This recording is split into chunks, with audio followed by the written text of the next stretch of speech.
Okay. So we are celebrating you today because if you've listened to lesson one, and even if you haven't, you will understand that making a decision and having willingness to apply anything that has to do with that decision is winning. So you're a winner. And we are here to celebrate you making that decision and going through our program and understanding that what's possible for you and possible for your family. And, understanding decision making and, how to make decisions that are worthy and are going to help you move to where you want to be. Yeah, so the biggest thing that we want you to get out of tonight is the power of intention, right? I'm sure we can all think of the time in our life when we created like a decision, and Chad, I love you sharing your story so openly and vulnerably and honestly, but you making the decision to change your life changed the trajectory of your life and every single person that you've come into contact with since. And Clara talking about her work too, like the moment she made a decision that things were going to be different and then the trajectory changed. And so what we really want for this program is not to be like, oh, I did that one thing that one time with those couple girls that were doing this. We want this to be something happened. I made a decision that my life was under new management, that I was ready to see what I was made of, that I was going to live this dash of my life fully expressed. I got out of my own way. And this was a pivotal point. Today is actually, tomorrow's 11/11, right? So do whatever you need to create this intention that like, this is my time now. Decision and willing to learn and look at life differently it's a game changer. So let's move on. So really what we want to help all of us understand is the power of our thoughts, right? So our thoughts create feelings inside of us. From there, we generate actions, and from actions become our results. But it always goes in this triangle, right? So one of the main things that we'll be working a lot on is what are the stories we're giving ourselves? What are the meanings that we're giving things? You could have one situation and look at it two different ways. And this is where a lot of people will say, I believe that everything happens for me, not to me. And that is such a powerful belief. That's such a powerful thought because it's going to change the way we live, act, and operate. But if you're like, that situation happened, it happened to me, not for me. And you can see how just that one thought changes our feelings, our vibration, how we feel. That's going to change the way that we show up in the world. And that was just one thought. So as we're going throughout this program, we really want to awaken you to what am I saying? What are the stories? What's the meaning I'm giving situations or circumstances in my life? And how cool is it that I get to choose a different story? And, it might be a tennis match for a while if we've been repeating the same thing because beliefs are thoughts we keep thinking. But hopefully you can see that choosing again, choosing a new thought, choosing a new feeling, choosing a new action can actually completely change the trajectory of our lives. So we want you to come from a space of awareness, never judgment. It's like, oh, okay, that's what I used to think. Old version of me way back at 5:59 on today used to think that, and me at 6:01 thinks a totally different thought. It truly can be that simple.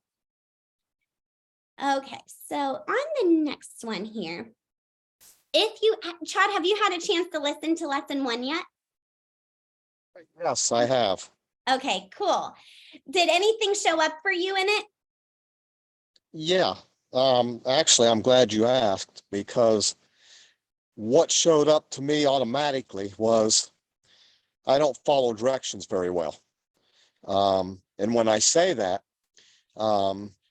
lesson 1 said, just for example, pick one thing off of every part of this menu. And what I've already learned about myself, instead of having to do all that work, any place I ever went, I just say, chef's choice today is fine with me. Yeah. And I let the chef decide that. So sometimes, unfortunately, I'm not good at following directions, and I want to learn to follow directions better, and I'm a work in progress. But I also know that I'm always looking for the easier, softer way. Mhm. And when I say that, the easier, softer way for me on this lesson was whatever the chef wants to make me today is perfect for me. Yeah. So I Okay, didn't so follow directions very well, let's but talk I about that. learned something. Yes. Okay, let's talk about that because that is amazing. Believe it or not, you have made a decision. You've made a decision that you're allowing to receive and allow it to be the chef's choice. That's amazing. But a lot of us never choose, like you choosing that it's the chef's choice is a decision. Most of us are like, what do I want? What do I want?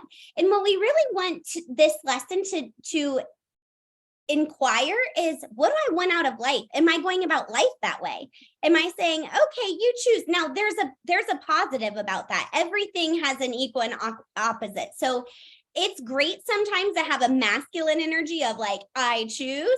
And it's also amazing to have a feminine energy of like, whatever, that works too. Like I go with the flow of life. I'm not going to resist. I can surrender. I can trust. And so you're going to see throughout this program that there's both, right? There's the choosing what we want out of life, that clarity of vision. And then there's also the belief and faith and knowing that you're completely supported at all times. So thank you so much for sharing that, because that's a really great point. And we want people to know that that's great. Like, that's excellent. If you're like, I choose that the chef chooses. But also the point of this is we're gearing us up for making decisions that are going to serve us in our life. Right. So a lot of us have been like leaves in the wind, and life's wind blows us this way. And so we go that way. And then life's wind blows us this way. And this is why so many people die with their music still in them, or they get to the end of their life and they're like, I don't know if you've ever read that, The 5 Regrets of the Dying, but there's so many people that have the same regrets when they get to the end of their life, because they realize that they never fully lived, that they had music left unsung, that they had passions that they never allowed themselves to have, that they had dreams that they never allowed themselves to pursue. And so the whole point of this lesson is to be able to give your brain a command and have the discipline to follow through with it. So it's like, I choose that I want to leave this stamp on this life. Before I go, this is going to be my stamp. And then being able to decide with certainty that this is what I'm going to do. So when the tides of life do come, because they will, when the storms come, because they will, that you know where you're going, you know who you are, you know why you are, you've decided. So that's the whole point of this lesson. And so thank you so much for sharing that. And then really quickly on this quote, it says, it's the Albert Einstein quote, the most important decision any person can make is if it's a friendly universe, because that's going to go back to you believing that you're supported 110%, 110% of the time. So how would you guys answer that? Would you agree that it's a friendly universe? I would say that the universe is what you make it. You can make it a hostile universe, or you can make it a friendly universe. And, I play a role in what that is for me every day. 1,000,000%. 1,000,000%. Clara, what do you say? I would say it's a fair universe. It's it is like Chad said, I mean, it is what you make of it, and it's all about balance. So it will balance whatever is you don't want to see. It still will, the space around you will create for you, so you will be able to face it and balance it out. So even if there's something suppressed, something repressed, something that you're afraid of, sooner or later you will encounter it, so you can balance it out and connect with it. And in that fear is the gold. That's what's going to give you a strength. And just putting just like you share, Angie, on Facebook, the stairs, you know, Mhm. like you making a one step, then you fall, and that's just make you stronger to go even to a higher step. And so I think that's what the universe is all about. It's all about balance. Everything has a positive and a negative. I don't believe in good or bad. It's just the way it is, and we need to walk right in the middle of it, not to be on one or either side. Mhm. Love, love, love. Yes, I would agree. All right, sister. That was awesome. Okay, so this is one thing that we'd really love for you guys to journal about this week while we have some time off. But there's not a right or wrong here. But what I found in hosting retreats, I would ask people often, who are you? And it's so interesting how many of us go directly to roles, right? Like I'm a wife, I'm a mother, I'm a teacher, I'm a carpenter, I'm a leader, I'm all of these things. But we would love to see what shows up for you. And please feel free to share in the Facebook group. But who are you? Like on a soul level, like we talked about last week, we have to believe that we're more than just these physical bodies. Like there's so much more. So this is really an invitation to just really ask yourself this week, who am I? Like, who am I? If I peel back all the layers, who am I? Yeah, and it's just like Bob said, I remember that story when he was Ray was asking him who he was, and he said, "I'm Bob." And he said, "That's not who you are, that's just your name." You know, and then he said, "Well, this is who I am." And he said, "That's just your body. That's not who you are." And a lot of people associate themselves with their name. And that's certainly not who we are. So, you know, this was huge for me in my journey, is really deciding, you know, okay, my name is Renee and I'm, you know, I'm a mom and I'm a speech therapist, but what do I want and who do I want to be and how do I want to leave my mark?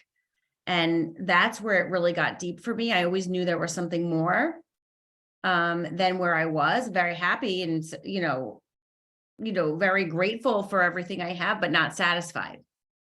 So, you know, there was always something bigger and better. And how am I going to find this? And it took a lot of soul searching. And you're looking at it. This is what it Soul searching. Yeah, soul searching. is. So it's, you know, it is like really, you know, something that I feel like I looked for a lot my whole life.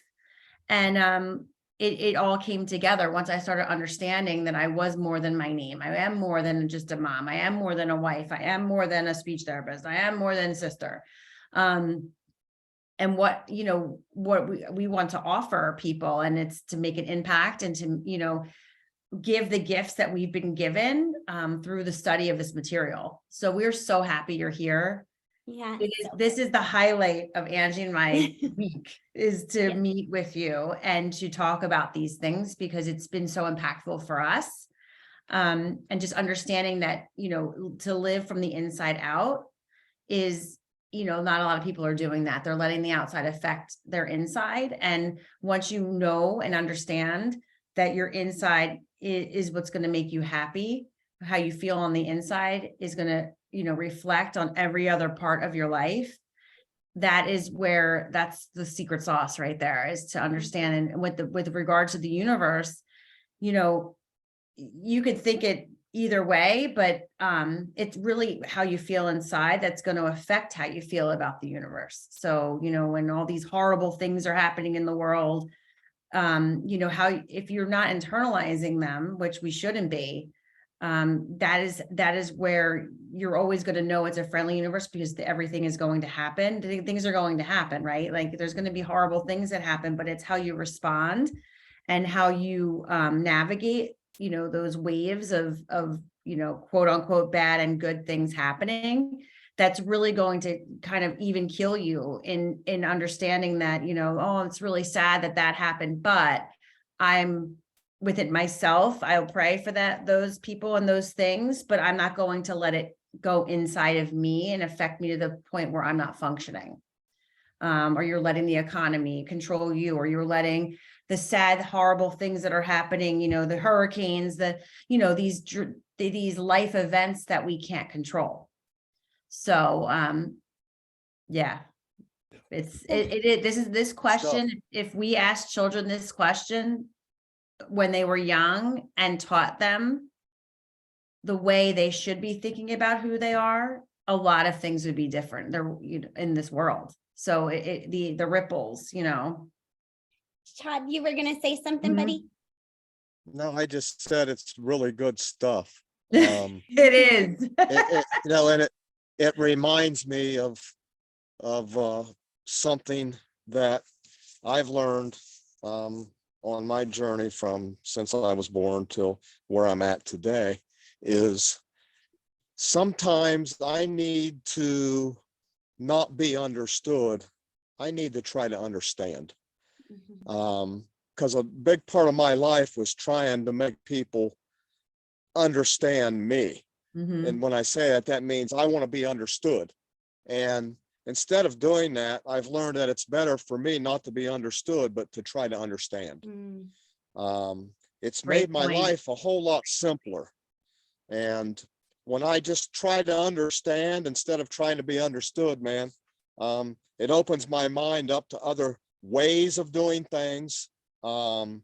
It opens me up to other opportunities that I might not have had. Some good, some not so good. But I try to be more understanding today. And, with what you and Angie are talking about, every time I get on one of these Zooms, it takes my mind other places. And it's a good reminder for me of some of the things that I've learned, but I forget conveniently. So thank you guys for just keeping my mind open. Oh, Well, thank you for being here. Yeah. We love this. This We is do. this is what we have worked so hard to attain. Is this community of people that we can have these conversations with, and it's a no judgment zone, and it's an open door. So whatever you want to share is here. This is a space. It's a sacred space that you can do that. And any questions or anything like that, we're here. And this is only the beginning. So you and Clara are, laying the groundwork for these Thursday meetings. And, we are just thrilled that you decided to come here. Yeah. So we'll scoot through here. Renee, Anytime you don't have to do something alone, it's easier. You never Yeah. have to do nothing alone. Right. Never. What were you going to say, Clara? I just wanted to echo what you were saying, that, I just think that what you guys doing, the C.A.P.E movement, it is so important, because the kids are our future, right? And if we want any kind of change in the world, it needs to change in parenting. It needs to change how the kids are raised. It needs to change in school system. And the other point is that the kids are like our mirrors. So if you look in today's society, and a bunch of kids are just being labeled ADHD, and it's not, I really don't think that most of them, it's not really ADHD. And instead of putting them on medications, it's just really look at the root of the problems. What is the kid? Why the kid is acting out? What's just not being, what kind of need is not being met? And so I completely agree that our school system should be first teaching emotional intelligence more so than ABC, because reading and writing, they can pick it up like that when they want. It's so easy. But to be emotionally strong, to be confident, and to be able to handle hard situation, knowing that, just like I was saying, that if we're not connecting with some kind of unconscious material that is inside of us, it will project us into this reality. And so, because we as collective are not dealing with our own shadows and all of this repressed emotions, it is being projected. And now we need to deal with all these hurricanes, the wars, and the economy. It is all of that. So it's kind of like showing us, look, you need to start doing the inner work, because without it, this is going to get even worse and worse. Yeah. So I know what Gandhi said, if you want to change in the world, you need to be the change, or be the yeah. change. So I think this fits perfectly for this movement, that, you know, the kids need to be the change and parents need to be the change. Yeah.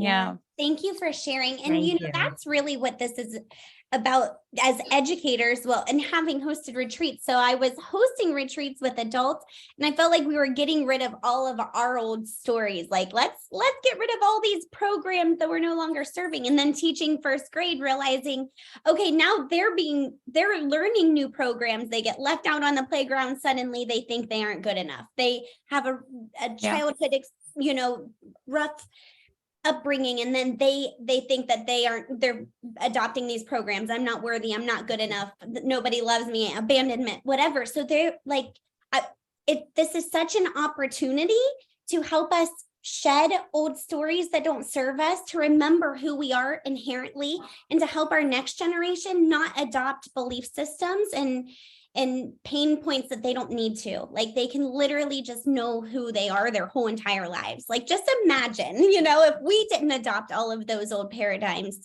and limitations. Yeah. I like the quote. I forgot the author of the quote, but he said that children's are like the arrows and parents are the bows. So it's not like we need to just shoot them out in the world. We're not supposed to cling to them and own them, because they're not truly ours, but they're put here, and they're like the seed that needs water, love, and security, and they just need to grow on their own terms. And I heard from Naomi Aldor, she's a great author. She said that when the flower grows, you can force the flower to bloom and open up the petals, you would break it, right? And it's the same thing with kids. But unfortunately, like we were just talking about, the school system, they have curriculum, and they have certain age that the kid needs to learn ABC, and by age 10 they need to have all these knowledge, and it's just getting worse and worse. I mean, from what I'm seeing, kids, first graders are getting from school at 4 or 3. This is just so much, being there such a long time. So yeah, I'm just grateful for you guys that you decide to do that, because this is going to change the world for sure. Oh, thank you. Clara. Thank you. Well, before we leave you guys, we want to leave you with a couple applicable practical tools. So one of the things that this may seem so silly, but we're going to invite you to do this. Get either a pen or a notebook or something. You don't need to spend a lot of money, but find something that will symbolize that this is your new starting point. So I'll very, very quickly tell you a big story short, but one of our mentors, Bob Proctor, he was one of the women that was working with him, was writing her goals. He made her write her goals, which is what we're going to invite you guys to do. So she was writing it with like a chintzy little pen, and he threw the pen across the room. And she's like, oh my gosh, this is my mentor. Why would he do that?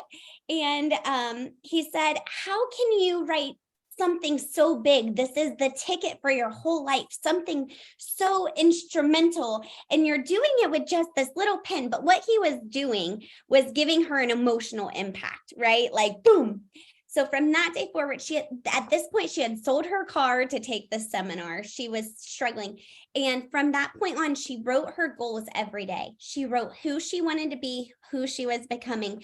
She has used that pen and this is not about getting stuff, but this is just an example. She wrote that pen to sign her Ferrari signature, to sign these big contracts, to work with these amazing humans. But the point of that being is a decision and an intention. So you don't have to, it doesn't even have to be anything special, but like I just got a new notebook just for this C.A.P.E movement. It's nothing fancy, but this is the C.A.P.E movement. This was when it started, all my ideas. It's not fancy, but it's a symbolism that's what this is for. This is for building this baby. It's going to be on my bookshelf one day when it's big. So do something that's your new thing that symbolizes this, that says, and write, who am I? And just start exploring that. Who are you on a soul level, not a human level, not a man or a woman, or Who are you? What's your stamp? If you guys have ever read that poem about the dash, what is your dash going to look like? Have you decided what this dash is going to look like? And yes, you can be open and receptive to all the goodness because it's this or something better. But if you had no limitations, what would you allow your life experience to be like? What stamp, what people, what situations, what circumstances, what feelings, what love, what desires, what gratitude, and let this be the starting point of that decision. So Love that's Like a what we plan. have. Huh? Sounds like a plan. Sounds like a plan. So deciding and write 11. Well, tomorrow's 11/11 if you want to do that, or today 11/10/22, the day that you decided that you were ready to enhance the parts of your life that you absolutely love and hold on to them, and enhance the parts of your life that you're ready to change as well. How about it? Yeah. Sounds Yeah. good. Yes, absolutely. So Love we it. always promise to have you off here now, but if you have any questions or want to hop on, stay on. We're always willing to stay on, but we'll stop recording and allow you to pop off if you guys want to.